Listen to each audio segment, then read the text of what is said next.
Hi, everybody. It's Jane McKean at janecoaching.com. Thank you so much for reading my CRM, my newsletter. I'm going to give some context to it. So this year, basically, we are talking about resiliency and how you can be more of a resilient leader. You already are a resilient leader.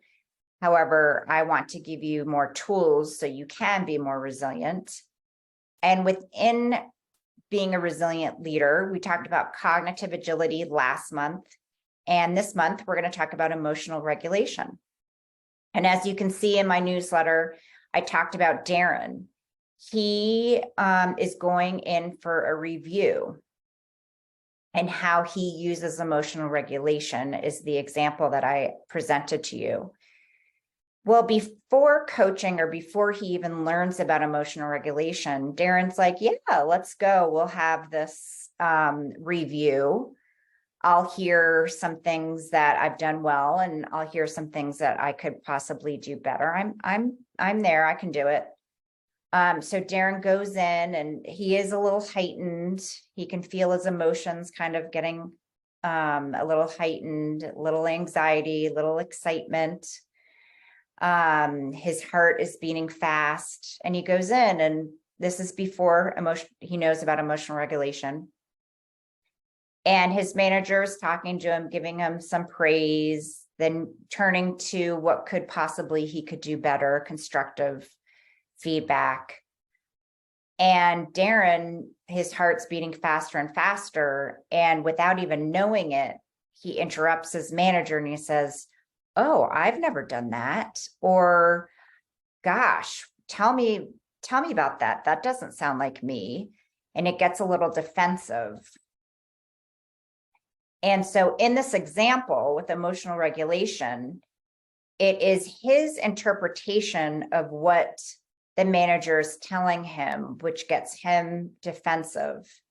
And so in that moment, it's very hard, but in that moment, it's listening, active listening with an open and curious mindset of almost being able to listen and take notes. You breathe. There's a lot of stress release and stress management we can talk about, which helps with emotional regulation, is breathing, right? Breathing, drinking some water. You can even excuse yourself if you feel if you can't be there in the moment, and then come back.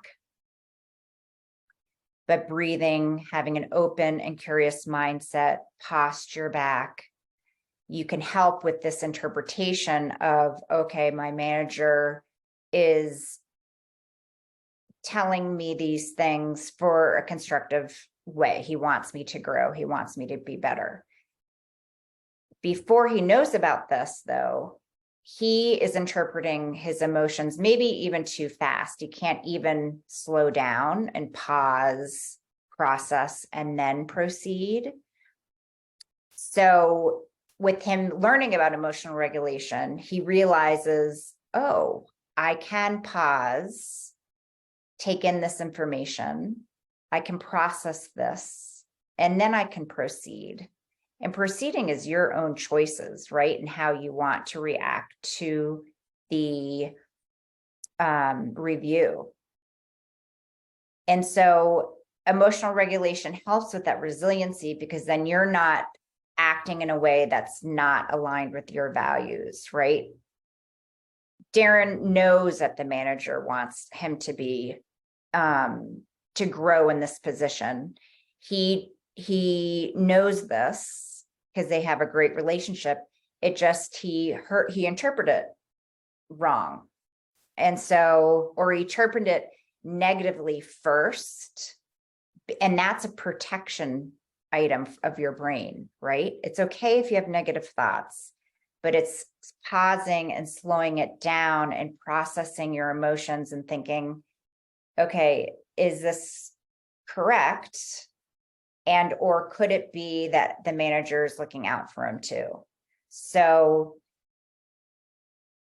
then that's that pause, process, and then proceed. And so I just wanted to give you a heads up with all these nuances, because these examples are, I try to make them short and sweet, but I know they can be really, really long. So that's why go to the blog, get more information if you would like it. But with emotional regulation, Darren can be a person at this company that wants to show up for these reviews, wants to hear his positive things that he's contributing at the company, and then also things that he can do better because he wants to grow. So, and he can show up as the person that he wants to be. So again, janecoaching.com. Thanks so much for listening. Bye, everybody.